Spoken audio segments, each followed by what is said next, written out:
कारण तुम्ही आपल्या भारत जोडो यात्रेची सांगता महाराष्ट्रामध्ये आणि मुंबईमध्ये करत आहात. आणि जसं आत्ता पवार साहेब म्हणाले, हीच ती मुंबई आहे ज्या मुंबईतून महात्मा गांधीजींनी 42 साली इंग्रजांना चले जाओ सांगितलं होतं. आज जी काही हुकुमशाही दिल्लीमध्ये आपल्याला लोकशाही मारण्यासाठी टपलेली आहे, तिला तडीपार करण्यासाठी आपण शिवाजी पार्क निवडलं. त्याच्याबद्दल मी तुम्हाला खास धन्यवाद देतो. खरं पाहिलं तर हा एक फुगा आहे, भाजपा एक फुगा आहे. आणि मला वाईट एका गोष्टीचं वाटतं की या फुग्यामध्ये हवा भरण्याचं काम आम्हीच केलं होतं. संपूर्ण देशात त्यांचे 2 खासदार होते, त्या फुग्यामध्ये आम्ही हवा भरली आणि त्यांच्या आता डोक्यामध्ये हवा गेली. काय त्यांची स्वप्न. मला सुद्धा विचारतात तुमच्या किती सीट्स येतील. त्यांना विचारलं ते म्हणतात 400 पार. काय फर्निचरचं दुकान आहे काय? खुर्च्या बनवताय म्हणजे काय 400 पार म्हणजे काय फर्निचरचं दुकान काढताय? पण ही लढाई तुम्ही पाहिलं असाल, आज देशभरातून सगळ्या राज्यातून महत्त्वाचे नेते इथे आलेत. आणि आपल्याला असं वाटत असेल की ही परिस्थिती केवळ महाराष्ट्रामध्ये आहे. तसं नाही आहे. काश्मीरपासून कन्याकुमारीपर्यंत ही परिस्थिती सगळी सारखीच आहे. ज्या वेळेला मला आठवतंय की आपण पहिल्या प्रथम ही इंडिया आघाडीची बैठक घेतली, तेव्हा मोदीजींनी सांगितलं होतं ही विरोधी पक्षांची बैठक आहे.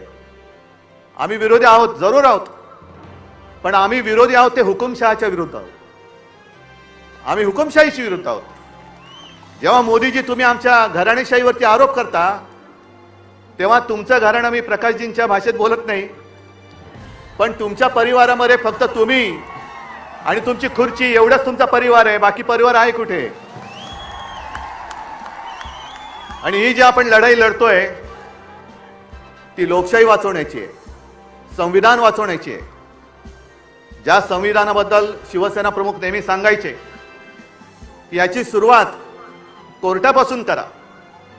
कोर्टामध्ये ज्या वेळेला एखादा साक्ष द्यायला येतो किंवा कोर्टामध्ये एखादा काही स्टेटमेंट द्यायला येतो, तेव्हा जो येतो तो त्याच्या धर्मग्रंथावरती हात ठेवून शपथ घेतो. ते बाजूला करा आणि आपल्या देशाची जी घटना आहे डॉक्टर बाबासाहेब आंबेडकरांनी लिहिलेली, त्या घटनेवर हात ठेवून शपथ घ्या. हे त्या घटनेचं महत्त्व आहे.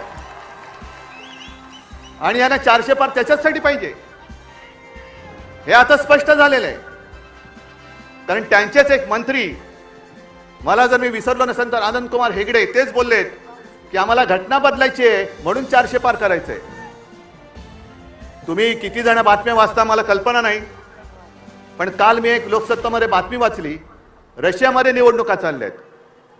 पुतिन आणि त्यांच्या विरोधात कोण आहे? कोणीच नाहीये. कारण जे विरोधक होते एक तर तुरुंगात आहेत आणि बहुतेक सगळे देशाबाहेर त्यांनी तडीपार करून टाकलेले आहेत. लढायलाच कोणी नाहीये. पण दाखवतात कसं, मी बाबा लोकशाही मानतो, बघा मी निवडणूक घेतली, मला कोण समोर उभंच नाहीये तर मी काय करू.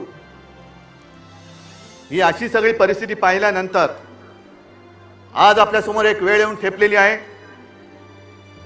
जे मी नेहमी सांगतो की देश हाच माझा धर्म आणि देश वाचला तर आम्ही वाचू. आपली ओळख, व्यक्तीची ओळख ही देश असली पाहिजे. देशाची ओळख ही व्यक्ती होता कामा नये. कोणी किती मोठा असला तरी त्याच्यापेक्षा मोठा माझा देश आहे, माझं भारत सरकार. आणि हे जे आता जाहिरात करतायत मोदी सरकार, म्हणजे तुमच्या डोक्यामध्ये काय माझ्या देशाचं नाव बदलण्याचं स्वप्न आहे? हे माझ्या देशाचं नाव आहे.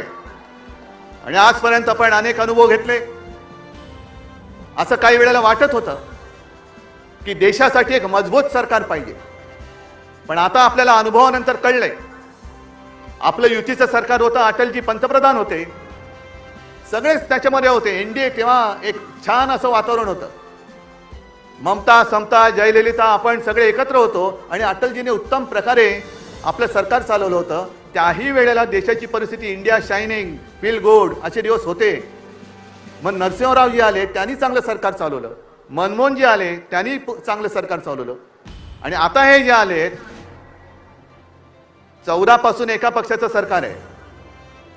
14 नंतर 19, 19 नंतर 24, आणि आता ते सांगतात की विरोधी पक्ष 29 मध्ये अडकलाय. पण मी 2047 ची गोष्ट करतोय.